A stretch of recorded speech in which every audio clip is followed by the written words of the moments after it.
On this episode of the bonus round, we're talking about CES 2015 and the impact of new tech. I'm joined by host of the Pointless podcast, Kevin Pereira, Abby Happy from Respawn Entertainment, and producer of Game Theory, Matthew Patrick. Hey guys, welcome to an all-new bonus round right here on GT. It is 2015. I'm Jeff Keighley, back from the holidays, and we've got an awesome all-new panel for the next month, starting with my old G4 buddy, Kevin Pereira. You can hear him on the Pointless podcast and on the new Hack My Life on True TV. Thank Kevin, you, sir. Great to have you with us. Great to be with you. Your first ever bonus round? This is my first bonus round. I was going to say, we the tried bonus for cherry, years, half but been now shattered. you are here, I love finally. it. You did put down a tarp. That's okay. We're happy to have you with us. Okay, happy to be here. Thank you, sir. Also, Abby Happy from Respawn, wearing the Respawn hoodie and the Respawn t-shirt.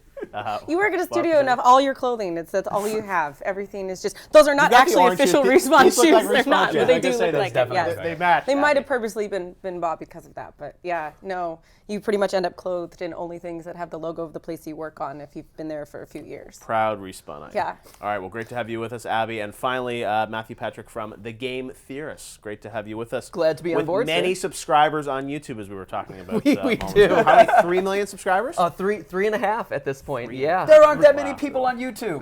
You're God. blaming the system. 301 algorithm hack. What? YouTube's broken. Oh So my this god. is by far going to be the most viewed YouTube Oh, we're gonna episode of optimize Bonus the Round. heck out of this video. There you go. We don't need to do anything. You just Right? optimize It's it. done, right? Exactly. Tell us what Done. you think in the comments below. Make sure like, you click subscribe. here to subscribe, right? Yeah, There right. you go. Okay. And you We'll just- see you next week. Great.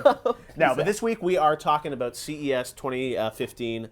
None of us were actually there, but that doesn't mean that we Like can't we're on talk the about it. couch. Right? You 'Cause get we a have an better opinion. idea of what is there by not being there. That's actually great. You can have That's six, very it's true. seriously, Great you can have point. 6 Yeah. browser tabs open, Yeah. you know, a couple incognito just in between the lull of stories. I'm not judging. Yeah. But you can see what every site is saying about the best of the tech versus being stuck there in a cloud of business suit filtered farts waiting to see what's on the floor. I think you get a better glimpse at home. I agree with you. Yeah. I mean, a lot of people even say that for E3, where it's like it's better to just sit at home, take it all in, because there are all these live streams. But so what do you think, what was the big news out of CS? I mean, you know, there was talk of VR, there was a lot about 4K TVs. We were talking before that for gaming, there wasn't a ton of stuff. One of the reasons I didn't go is that there wasn't a ton of gaming stuff, but there was a lot of technology that I think will eventually kind of filter into gaming. Right. Yeah. The stuff that we're seeing this week, or that people that are there or that are browsing are seeing, that tech will not affect gaming for years to come. But you can get a glimpse at what the cycle might look like and what resolutions 8K games might look at. We're seeing those TVs now, and we're seeing entire Windows machines on a thumb drive that have RAM and processors and everything. So when Razer announces their new console there, which is a thing that happened, you can get excited for that, but you can also see in the next browser tab over that Intel has made a machine that is equally as powerful, that's going to be the size of a key, that's going to come out later this year. And so you go, okay, this is going to inform that next generation potentially of gaming, or a certain type of gaming. But I'm all in on VR. I don't know if you guys are. I'm into it, actually, the Gear VR. I think it's fun. I enjoy all the demos that I see of it. But I think for that like experience where I sit down on my couch for an hour and use something like that, I'm not there yet. I'm not quite ready to do it. No, I think that's a fair point. And like, I don't know how many of the Gear VRs are out there now. Have you played with Gear VR at all? Use Which Gear is VR. cool. I have an Oculus. Okay. Exactly, yeah, I love we it, will but talk. I do agree. There's not the experience that No, is and the I don't 60 think to it's ever 90 going to minute experience yet. replace the console experience. But yeah, as a short session experience, it's pretty cool. The demos are great. I agree with you, Abby. Like, are you going to sit in Skyrim to Are we going to have the same 150 conversation hours? about them that we've had about 3D TVs for years, Right. where it's like, I don't know, are you going to put the glasses on when you sit home and have that experience, or share that experience with your family on the couch? I don't know. It's not there for me yet. Matt, what's your take on VR? No, I mean, I agree, actually. It's a very different gaming experience. For me, when I sit down and play a game, if it's not for work, mind you, I want to do it to relax and just kind of have this passive, fun experience that's allowing me to relax. But I can't really do that if I'm that immersed in the video game world, right? Yeah. Like if I'm having to turn my head and look around and, do all this physical motion in order to experience the game to its fullest, that's not a relaxing experience to me. And so, is there a place for that in the gaming universe? Absolutely. But is that kind of what I turn to when I'm looking for kind of that recreational gaming experience? No, not so much. Right.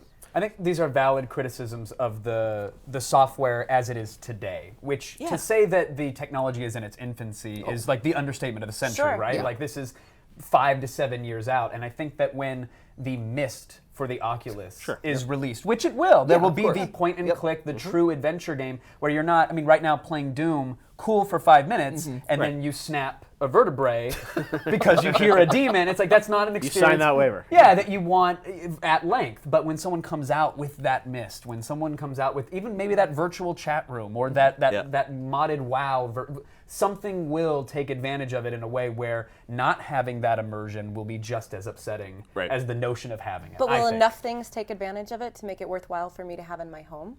This year? Not this year. That's a great question. And that's part of what I think. I don't know this year. Well, in Oculus, you know, they've been kind of cagey about when it's coming out. There was a quote that I got a CES from Jason Rubin, who's now there, who was one of the co-founders of Naughty Dog, saying, 2015 is kind of our year. I mean, I think people expect them to bring out something later this year. But even the Gear VR, I think that's a really interesting implementation of VR because it uses your existing phone. You can slot it right in. And one of the challenges Oculus faces is that you have to have a really super powered PC to run this thing. So I think a lot of people think, hey, I'm just going to hook this up to my MacBook and it's going to be 90 frames per second 3D. You're not getting that. People, I think I think it's even more confusing than that because people think like, oh, the headset's $300 and then I got virtual reality. Great deal. No, Awesome.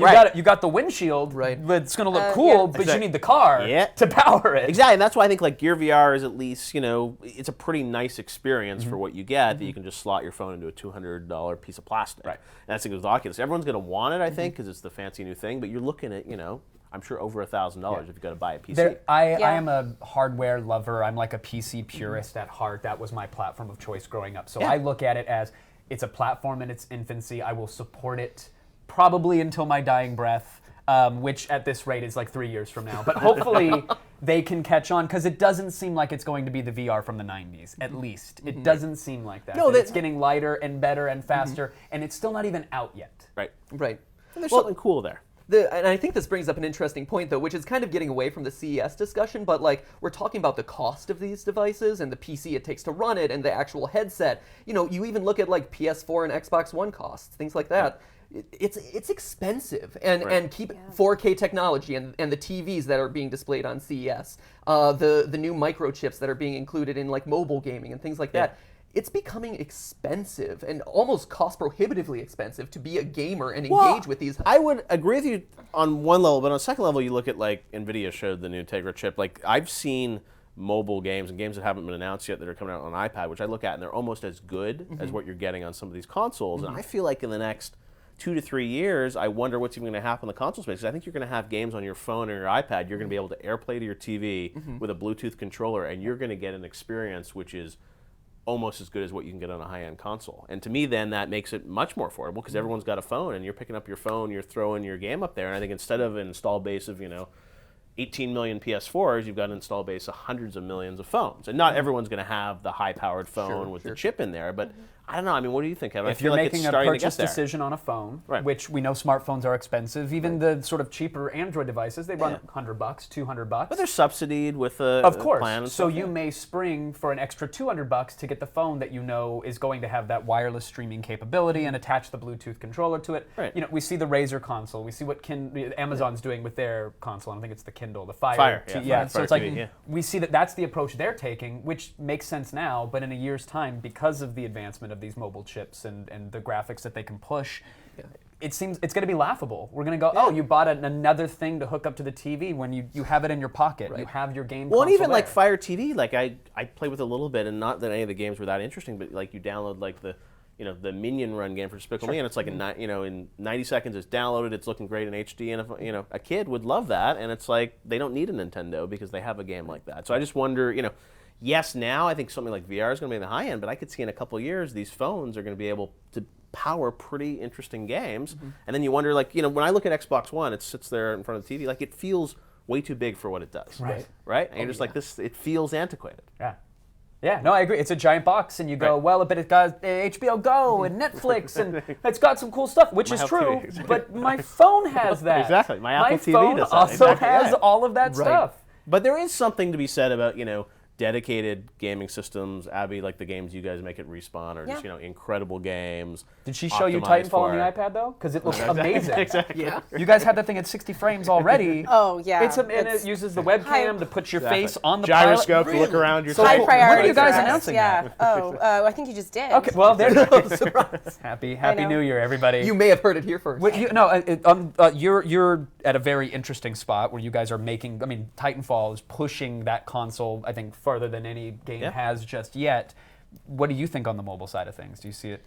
I mean, again, it's having stuff that's available to, as you said, like a large audience of people that's affordable, because you're not going to be developing for the highest end of the highest end. You want something, especially when you're looking at like PC development, for example, that even somebody with a really average rig can run, rather than having your computer set up. Right. You know, That's a good point, because with phones, it's like we're lucky enough to be 4K. upgrading our iPhones every year, and there are a lot of people that are on an iPhone 3 or something like There's that. a lot It's of like, people what who can I don't put? upgrade or can't afford to upgrade, and the same thing applies to televisions. I mean, I remember when HDTVs were a bit prohibitively expensive, and then the price came down. They're in more homes. It became more worthwhile to develop for. But then you have 4K, and meanwhile, we're still trying to hit 1080 for most games on console. Right. So are you developing for 4K? No, you're developing for what most people have in their homes and what's accessible to everybody. So that price point, all that stuff becomes really important from the development perspective. And I would say the 4K even though thing people will do cool stuff, but on a smaller level. But For the 4K, that I stuff. think, to me is like, that's the one thing that I see out of CS that I don't think is going to have that big an impact on gaming. Because once you go to 4K,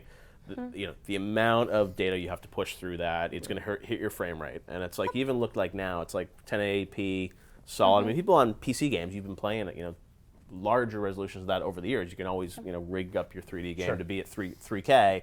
It looks not a little bit better, but I think once you get past 1080p, most people's eyes, and I'm sure someone on the internet hates me for saying this, but most people can't really tell the difference between certain variations of resolution. Look, That's all I'm going to say. look at these magnified screenshots. The jaggies on her glasses.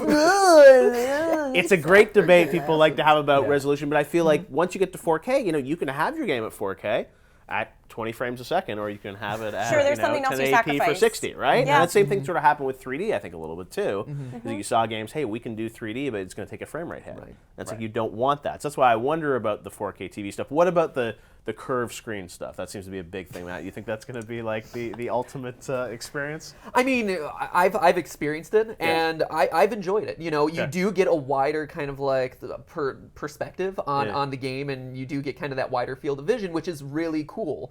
That being said, it works best at certain distances away from the TV, right? So that being said, is it something that I think will set the market ablaze? No, I think it's something that Samsung and the rest of kind of the industry is really looking to push out, because they're like, well, what's the new innovation that we can kind of push out outside of the 4K like high value resolution stuff? And that curve stuff, it feels like that's the kind of thing that games can easily adapt to. Because I know, like on PCs, you'd have obviously those guys with the 3 monitor rigs or whatever. I mean, that's something Titanfall could probably pretty easily support, right? Yeah, but again, it's like no commitment what yet. but it's just like the point I made earlier. It's like what things support a larger part of your user base, and is it worth it spending the development time on that, or a feature that makes the game better for everybody? And that's something that we always think about and talk about, because we ultimately want to make something that more people will like, and it's great to support those parts of your user base, but it's extra development time and cost. No curved screen. Confirmed here, but the iPad version wasn't confirmed, exactly. so that's really Exactly. exciting. Well, Thank you for that. That's how we're going to get all those video views. That some kid on Twitter is going to be so mad at me that that's not real, and just like furious about it. can Well, get mad at Kevin me. Blair said it. Yeah, they're already mad at me. Didn't you do this the last Let time I them was be on a mad at podcast with you? I think so. You did, yeah. Okay, Abby and I think Troll there's is still fine. some kid that's mad about that. We got 3 million views, so everyone's happy. All right, well, when we come back, we'll be with more bonus round next Sunday right here on GT.